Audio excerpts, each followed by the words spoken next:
Q news అందించే అవకాశాన్ని సద్వినియోగం చేసుకోండి. సమస్య ఎక్కడున్నా నేనున్నానంటూ ధైర్యంగా ప్రశ్నిస్తూ రాజకీయాల పట్ల అవగాహన కలిగిన అనుభవం గల రంగారెడ్డి హైదరాబాద్ రిపోర్టర్లు కావాలను.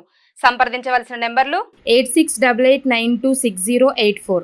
ఇక తెలంగాణ ఇన్ఛార్జిగా భూపేష్ బఘేల్, కాంగ్రెస్ లో మార్పులకు రాహుల్ శ్రీకారం, ముఖ్య నాయకుల సమావేశానికి పిలుపు. నేడు ఢిల్లీ వెళ్లనున్న సీఎం రేవంత్. పలు రాష్ట్రాల ఇన్ఛార్జీల మార్పులు. ఛత్తీస్గఢ్ మాజీ సీఎంకు తెలంగాణ బాధ్యతలు. దీపాదాస్ను బెంగాల్కు పంపించే ఛాన్స్ అంటూ ఒక వార్త. తెలంగాణ పార్టీలో కాంగ్రెస్ పార్టీలో మార్పులకు ఆ పార్టీ అగ్రనేత రాహుల్ గాంధీ శ్రీకారం చుట్టనున్నారు. ఈ క్రమంలోనే ఏఐసీసీ ముఖ్య నాయకుల సమావేశానికి రాహుల్ గాంధీ పిలుపు వచ్చినట్టుగా తెలుస్తా ఉందట. అయితే ఛత్తీస్గఢ్ ముఖ్యమంత్రిగా పనిచేసినటువంటి భూపేష్ బఘేల్ను తెలంగాణ ఇన్ఛార్జిగా చేస్తారని చెప్తా ఉన్నారు. మరి అది ఎంతవరకు నిజమో కానీ దీపాదాస్ మున్షి గారు పర్ఫెక్ట్ గా పనిచేసింది. ఆమె వాస్తవానికి చాలా మంచి సమన్వయంతో ముందు పోయినటువంటి సమర్థురాలు.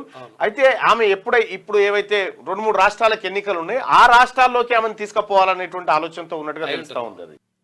లైక్ చేయండి.